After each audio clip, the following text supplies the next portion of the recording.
हाय दोस्तों, मैं बिमल सिंह आप सभी का आपके अपने YouTube channel Bimal classes civil services में स्वागत करता हूं।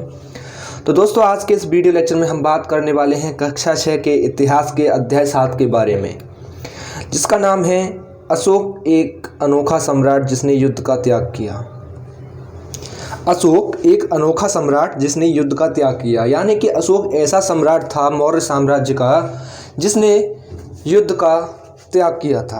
हमेशा के लिए उसने ऐसी प्रतिज्ञा की कि उसने युद्ध का त्याग कर दिया था।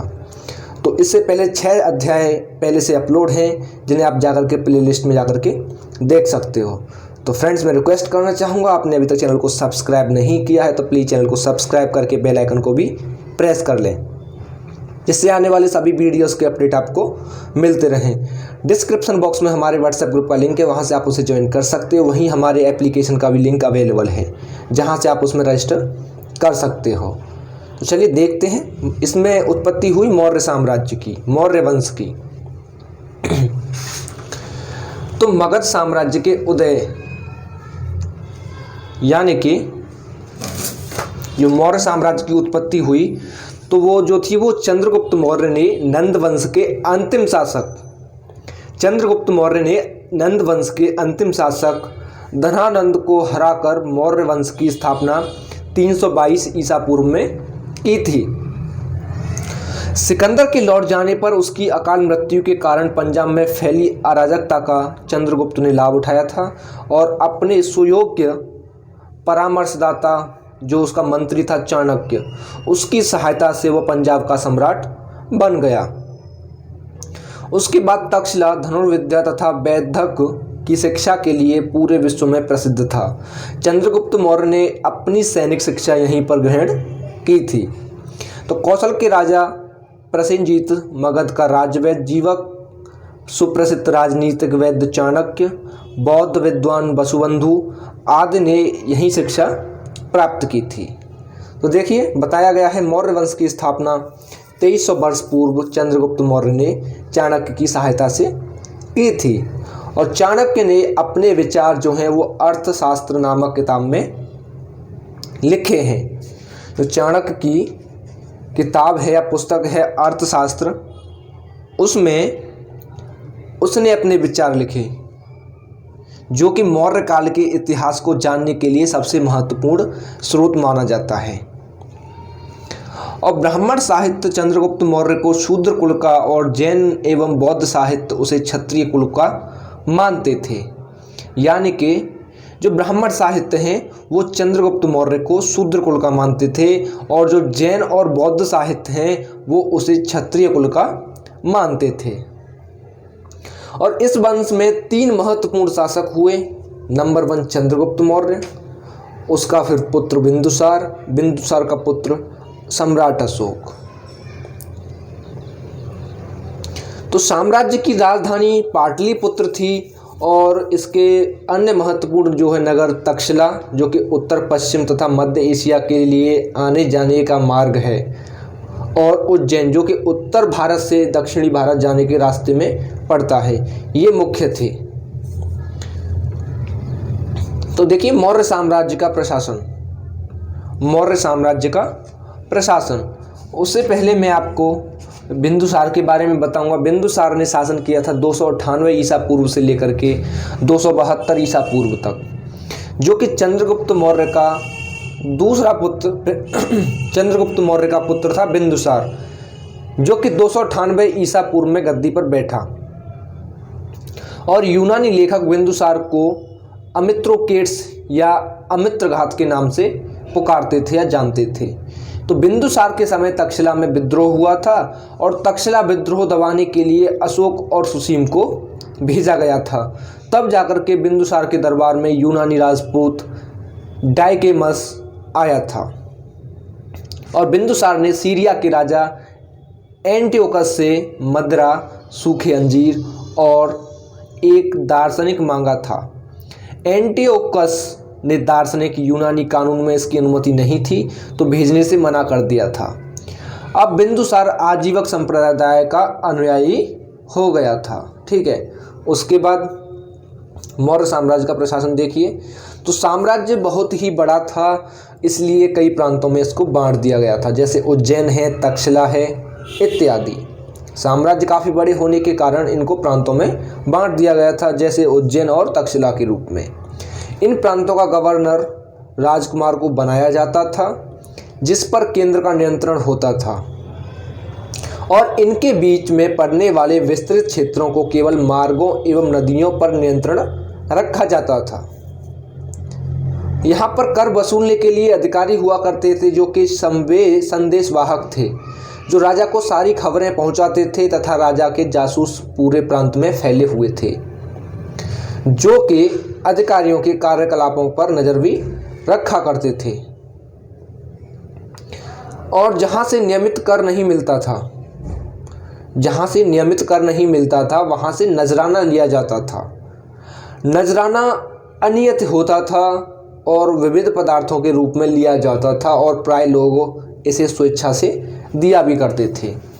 नजराना बोलते हैं कोई वस्तु, यानी कि किसी के पास कर नहीं है तो पदार्थों के रूप में, जो जैसे किसान है फसल उगा रहा है तो फसल में जो भी उसने धान है, चावल, मक्का है, जो भी उगाया है उसके रूप में वो कर को दिया करते थे। और जंगल में रहने वाले लोग काफ़ी हद तक स्वतंत्र थे, और उनसे उम्मीद की जाती थी कि वे लकड़ियाँ, मोम और शहद जैसी चीज़ें ला करके राजा को समर्पित करें कर के रूप में। उसके बाद में देखेंगे अशोक, सम्राट अशोक के बारे में। तो देखिए, मौर्य जो अशोक था उसने 2069 ईसा पूर्व से लेकर के 2032 ईसा पूर्व तक शासन किया। तो मौर्य साम्राज्य का महानतम शासक जो था वो अशोक था। और सिंहली अनुश्रुति के अनुसार अशोक ने अपनी 99 भाइयों की हत्या की थी। 99 भाइयों की हत्या करने के पश्चात अशोक जो है राजगद्दी पर बैठा, परंतु कुछ इतिहासकार इसे एक किंवदंती भी मानते हैं। और सिंहली अनुश्रुति के अनुसार ही पत्नी देवी यानी कि विदिशा की सृष्टि की पुत्री जो थी अशोक की प्रथम पत्नी भी है, और इसी से महेंद्र और संघमित्रा दोनों का जन्म हुआ था। तो अभिलेखों में अशोक को देवानामप्रिय या देवानामप्रियदर्शी नाम से संबोधित किया गया है। पुराणों में अशोक को अशोकवर्धन नाम से जाना गया है, और अशोक ने कश्मीर में श्रीनगर को बसाया था। तो बौद्ध ग्रंथ दिव्यावदान में अशोक की एक अन्य पत्नी और थी जिसका नाम था तिस्रक्षता, उसका उल्लेख देखने को मिलता है। अशोक के प्रयाग स्थित शिलालेख यानी कि इलाहाबाद अभिलेख या रानी का अभिलेख, जिसे समुद्रगुप्त की प्रयाग प्रशस्ति तथा मुगल सम्राट जहांगीर का लेख भी उत्कीर्ण है, अशोक की एकमात्र रानी कारुवाकी का उल्लेख मिलता है। ठीक है, तो अशोक इस वंश का सबसे प्रसिद्ध राजा था।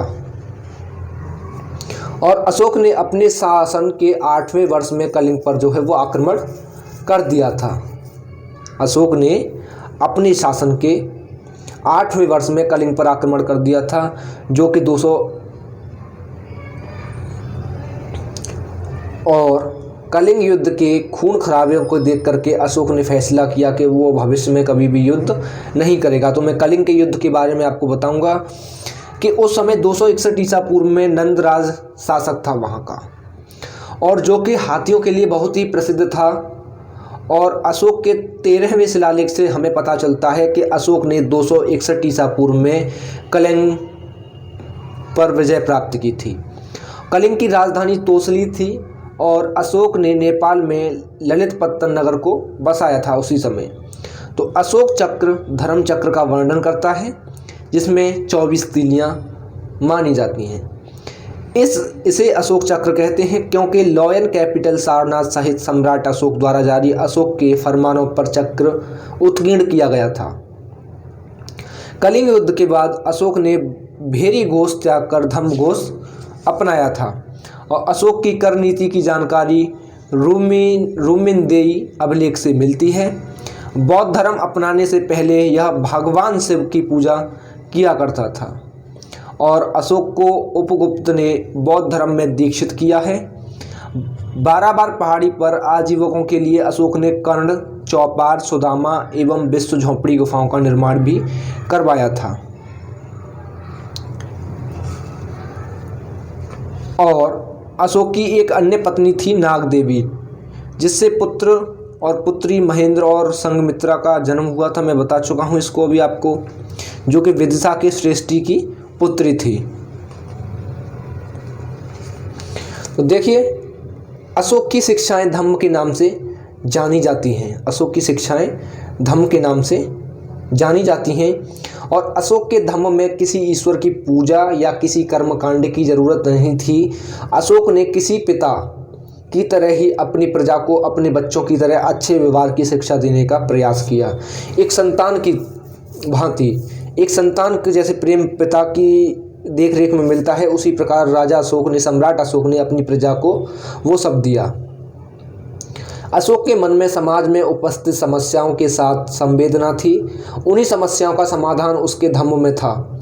नौकरों के साथ अच्छा व्यवहार करना, जानवरों की बलि का विरोध करना, परिवार में सदस्यों के साथ प्रेम पूर्ण व्यवहार तथा पड़ोसियों के साथ अच्छा व्यवहार करना, जीवों पर दया तथा ब्राह्मणों एवं श्रमणों को दान देना, अपने धम्म की प्रशंसा तथा दूसरे के धम्म की निंदा करना गलत, ऐसा उसने अपनी शिक्षाओं में बताया है।